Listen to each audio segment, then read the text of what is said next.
नमस्कार दोस्तों, यूथ हिंदी शिक्षा चैनल में आप सभी का स्वागत है। दोस्तों, इस वीडियो में हम भारतीय संविधान के 50 मोस्ट इम्पॉर्टेंट प्रश्नों को कवर करेंगे जो एग्जाम में कई बार पूछे गए हैं और आने वाले सभी एग्जाम के लिए भी यूजफुल होंगे। तो चलिए शुरू करते हैं। पहला प्रश्न है, वर्तमान में भारतीय संविधान में कितने भाग हैं? वर्तमान में भारतीय संविधान में कितने भाग हैं? इसका सही आंसर है ऑप्शन सी, 22 भाग। क्वेश्चन नंबर 2 है, संविधान सभा का प्रथम बैठक कब हुआ था? संविधान सभा का प्रथम बैठक कब हुआ था? इसका सही आंसर है ऑप्शन सी, 9 दिसंबर 1946 को। अगला प्रश्न है, संविधान निर्माण में कितने दिन का समय लगा था? संविधान निर्माण में कुल कितने दिन का समय लगा था? इसका सही आंसर है ऑप्शन डी, 2 वर्ष 11 महीने 18 दिन। अगला प्रश्न है, संविधान सभा का अस्थायी अध्यक्ष किसे चुना गया था? संविधान सभा का अस्थायी अध्यक्ष किसे चुना गया था? इसका सही आंसर है option A, doctor Rajendra Prasad को। अगला प्रश्न है, संविधान सभा में प्रारूप समिति के अध्यक्ष कौन थे? संविधान सभा में प्रारूप समिति के अध्यक्ष कौन थे? इसका सही आंसर है option C, doctor Bhimrao Ambedkar. Question number 6 है, संविधान सभा का गठन किस मिशन योजना के अनुसार किया गया था? संविधान सभा का गठन किस मिशन योजना के अनुसार किया गया था? इसका सही आंसर है ऑप्शन ए, कैबिनेट मिशन। अगला प्रश्न है, संविधान सभा ने राष्ट्रीय ध्वज को कब अपनाया था? संविधान सभा ने राष्ट्रीय ध्वज को कब अपनाया था? इसका सही आंसर है ऑप्शन सी, 22 जुलाई 1947 को। अगला प्रश्न है, संविधान सभा ने राष्ट्रीय गान को कब अपनाया था? संविधान सभा ने राष्ट्रीय गान को कब अपनाया था? इसका सही आंसर है ऑप्शन डी, 24 जनवरी 1950 को। अगला प्रश्न है, सबसे लंबा लिखित संविधान कौन से देश का है? सबसे लंबा लिखित संविधान कौन से देश का है? इसका सही आंसर है ऑप्शन बी, भारत का। अगला प्रश्न है, किस संविधान संशोधन द्वारा प्रस्तावना में समाजवादी, धर्मनिरपेक्ष, अखंडता शब्द जोड़े गए? किस संविधान संशोधन द्वारा प्रस्तावना में समाजवादी, धर्मनिरपेक्ष और अखंडता शब्द जोड़े गए? इसका सही आंसर है ऑप्शन सी, 42वें संविधान संशोधन 1976 द्वारा। अगला प्रश्न है, 42वें संविधान संशोधन 1976 को किस नाम से जाना जाता है? 42वें संविधान संशोधन 1976 को किस नाम से जाना जाता है? इसका सही आंसर है ऑप्शन सी, मिनी संविधान।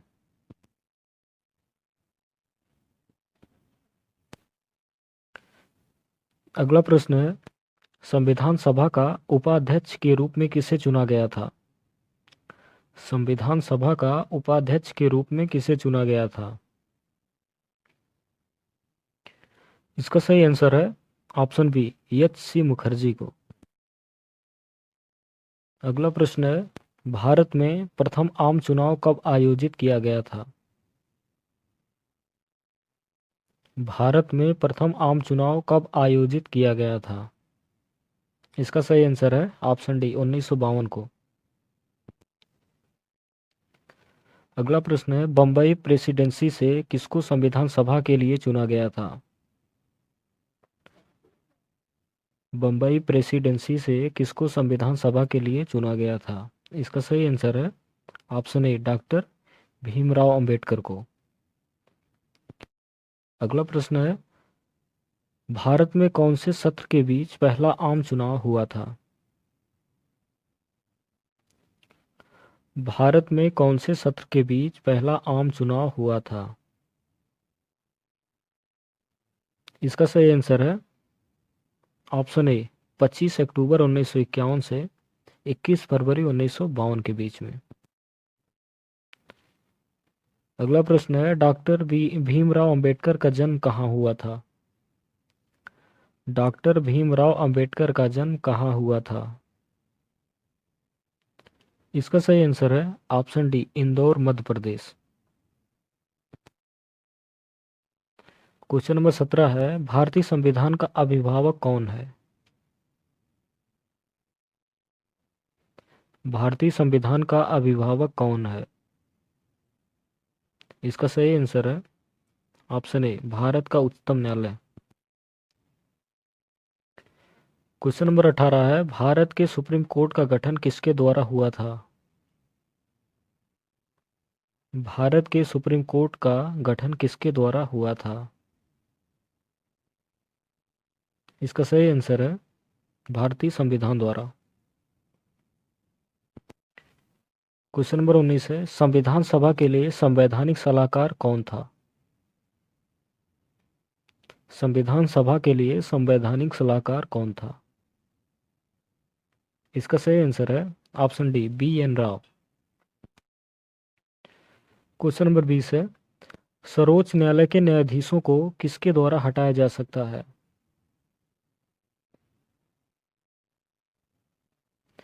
सर्वोच्च न्यायालय के न्यायाधीशों को किसके द्वारा हटाया जा सकता है? इसका सही आंसर है ऑप्शन सी संसद द्वारा।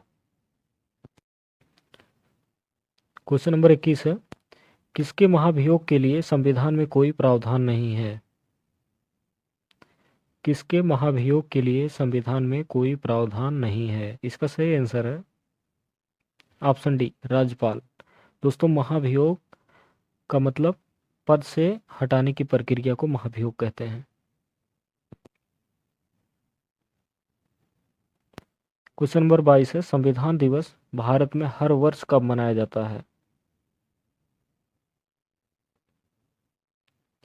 संविधान दिवस भारत में हर वर्ष कब मनाया जाता है? इसका सही आंसर है ऑप्शन बी 26 नवंबर को। अगला प्रश्न है, डॉक्टर राजेंद्र प्रसाद को भारत का प्रथम राष्ट्रपति कब चुना गया था? डॉक्टर राजेंद्र प्रसाद को भारत का राष्ट्रपति कब चुना गया था? इसका सही आंसर है ऑप्शन डी 26 जनवरी 1950 को। अगला प्रश्न है, मौलिक अधिकार संविधान के किस भाग में वर्णित है? मौलिक अधिकार संविधान के किस भाग में वर्णित है? इसका सही आंसर है ऑप्शन बी भाग 3 में। क्वेश्चन नंबर 25 है, मूल अधिकारों को सर्वप्रथम किस देश में संवैधानिक मान्यता प्राप्त की गई थी? मूल अधिकारों को सर्वप्रथम किस देश में संवैधानिक मान्यता प्रदान की गई थी? इसका सही आंसर है ऑप्शन बी संयुक्त राज्य अमेरिका। अगला प्रश्न है, भारतीय नागरिकों के मौलिक अधिकारों का वर्णन किन अनुच्छेदों में है? भारतीय नागरिकों के मौलिक अधिकारों का वर्णन किन अनुच्छेदों में है? इसका सही आंसर है ऑप्शन ए संविधान के अनुच्छेद 12 से 35 तक। क्वेश्चन नंबर 27 है, भारतीय संविधान द्वारा भारतीय नागरिकों को कुल कितने मौलिक अधिकार प्रदान किए गए थे? भारतीय संविधान द्वारा भारतीय नागरिकों को कुल कितने मौलिक अधिकार प्रदान किए गए थे? इसका सही आंसर है ऑप्शन बी। दोस्तों, इस समय वर्तमान में 6 मौलिक अधिकार हैं।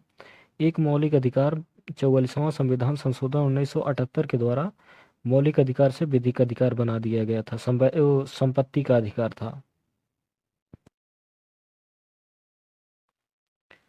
क्वेश्चन नंबर 28 है, मौलिक अधिकारों को लागू करने का दायित्व किसे है? मौलिक अधिकारों को लागू करने का दायित्व किसे है? इसका सही आंसर है ऑप्शन ए उच्चतम न्यायालय को। क्वेश्चन नंबर 29 है, मौलिक अधिकारों का निलंबन कौन कर सकता है? मौलिक अधिकारों का निलंबन कौन कर सकता है? इसका सही आंसर है ऑप्शन सी, राष्ट्रपति। क्वेश्चन नंबर 30 है, मौलिक अधिकारों के बारे में सुनवाई करने का अधिकार किसे प्रदान किया गया है? मौलिक अधिकारों के बारे में सुनवाई करने का अधिकार किसे प्रदान किया गया है? इसका सही आंसर है ऑप्शन ए, सर्वोच्च न्यायालय। अगला प्रश्न है, भारतीय संविधान के अंतर्गत मूल अधिकारों का संरक्षक कौन है? भारतीय संविधान के अंतर्गत मूल अधिकारों का संरक्षक कौन है? इसका सही आंसर है ऑप्शन सी, न्यायपालिका। अगला प्रश्न है, भारतीय संविधान में छुआछूत उन्मूलन से संबंधित अनुच्छेद कौन सा है? भारतीय संविधान में छुआछूत उन्मूलन से संबंधित अनुच्छेद कौन सा है? इसका सही आंसर है ऑप्शन सी, अनुच्छेद 17। अगला प्रश्न है, संविधान के किस अनुच्छेद के प्रावधानों के अंतर्गत भारत सरकार द्वारा भारत रत्न, पद्म विभूषण आदि अलंकरण प्रदान किए जाते हैं? संविधान के किस अनुच्छेद के प्रावधानों के अंतर्गत भारत सरकार द्वारा भारत रत्न, पद्म विभूषण आदि अलंकरण प्रदान किए जाते हैं? इसका सही आंसर है ऑप्शन बी, अनुच्छेद 18 के तहत। क्वेश्चन नंबर 34 है, स्वतंत्रता का अधिकार संविधान के किन अनुच्छेदों में वर्णित है? स्वतंत्रता का अधिकार संविधान के किन अनुच्छेदों में वर्णित है? इसका सही आंसर है ऑप्शन बी, अनुच्छेद 1922, 19 से 22 में। अगला प्रश्न है, संविधान के किन अनुच्छेदों में शोषण के विरुद्ध अधिकार वर्णित है? संविधान के किन अनुच्छेदों में शोषण के विरुद्ध अधिकार वर्णित है? इसका सही आंसर है ऑप्शन सी, 23 से 24 तक अनुच्छेद में। क्वेश्चन नंबर 36 है, धार्मिक स्वतंत्रता का अधिकार संविधान के किन अनुच्छेदों में वर्णित है?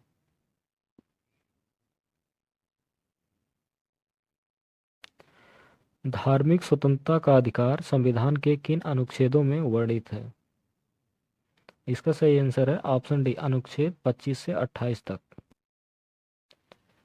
क्वेश्चन नंबर 37 है, भारतीय संविधान में राज्य के नीति निर्देशक तत्व को किस देश से लिया गया है? भारतीय संविधान में राज्य के नीति निर्देशक तत्व को किस देश से लिया गया है? इसका सही आंसर है ऑप्शन बी, आयरलैंड के संविधान से। अगला प्रश्न है, राज्य के नीति निर्देशक तत्वों का उल्लेख भारतीय संविधान के किस भाग में है? राज्य के नीति निर्देशक तत्वों का उल्लेख भारतीय संविधान के किस भाग में है? इसका सही आंसर है ऑप्शन सी, भाग 4 में। अगला प्रश्न है, भारतीय संविधान के किस अनुच्छेद में राज्य के नीति निर्देशक तत्वों का उल्लेख है?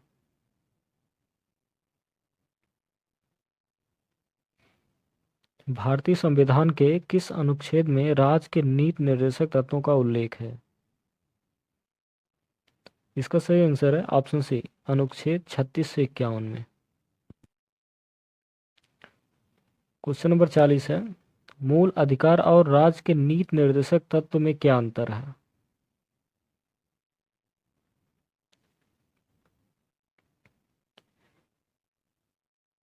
मूल अधिकार और राज्य के नीति निर्देशक तत्व में क्या अंतर है? इसका सही आंसर है ऑप्शन सी, मूल अधिकार वाद योग्य है जबकि राज्य के नीति निर्देशक तत्व नहीं। दोस्तों, इसका मतलब है कि मूल अधिकार का अगर हनन होता है तो व्यक्ति कोर्ट जा सकता है, लेकिन राज्य के नीति निर्देशक तत्व का हनन होने पर व्यक्ति कोर्ट में नहीं जा सकता, कोर्ट में सुनवाई उसकी नहीं होती। अगला प्रश्न है, राज्य के नीति निर्देशक सिद्धांतों के अनुसार किस आयु तक के बच्चों को निःशुल्क एवं अनिवार्य शिक्षा देने की आशा की जाती है?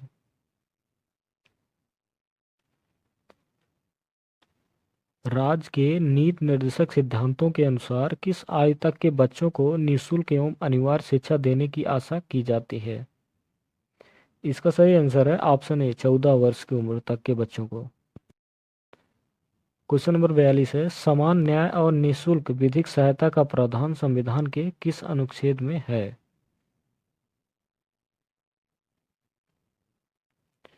समान न्याय और निःशुल्क विधिक सहायता का प्रावधान संविधान के किस अनुच्छेद में है? इसका सही आंसर है ऑप्शन बी, अनुच्छेद 39A में। अगला प्रश्न है, न्यायपालिका का कार्यपालिका से पृथक्करण का उल्लेख किया गया है। न्यायपालिका का कार्यपालिका से पृथक्करण का उल्लेख किस अनुच्छेद में किया गया है?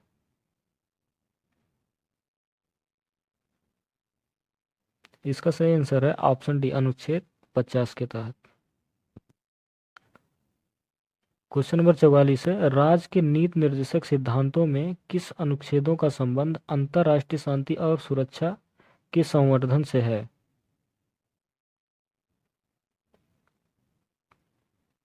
राज्य के नीति निर्देशक सिद्धांतों में किस अनुच्छेद का संबंध अंतर्राष्ट्रीय शांति और सुरक्षा के संवर्धन से है? इसका सही आंसर है ऑप्शन बी, अनुच्छेद 51 में।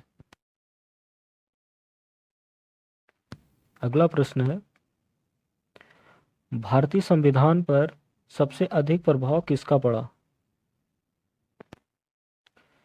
भारतीय संविधान पर सबसे अधिक प्रभाव किसका पड़ा? इसका सही आंसर है ऑप्शन ए, भारत सरकार अधिनियम 1935 का। अगला प्रश्न है, भारत में किस प्रकार की शासन व्यवस्था अपनाई गई है? भारत में किस प्रकार की शासन व्यवस्था अपनाई गई है? इसका सही आंसर है ऑप्शन बी, ब्रिटिश संसदात्मक प्रणाली। अगला प्रश्न है, भारतीय संविधान के बृहद होने का क्या कारण है? भारतीय संविधान के बृहद होने का क्या कारण है? इसका सही आंसर है ऑप्शन डी, इसमें संघ और राज्य दोनों सरकारों का संविधान है। अगला प्रश्न है, भारत में वयस्क मताधिकार की उम्र सीमा क्या है? भारत में वयस्क मताधिकार की उम्र सीमा क्या है? इसका सही आंसर है ऑप्शन ए, 18 वर्ष। अगला प्रश्न है, लिखित संविधान की अवधारणा ने सर्वप्रथम कहाँ जन्म लिया? लिखित संविधान की अवधारणा ने सर्वप्रथम कहाँ जन्म लिया? इसका सही आंसर है ऑप्शन ए, फ्रांस में। अगला प्रश्न है, भारत में एकल नागरिकता की अवधारणा किस देश से ली गई है?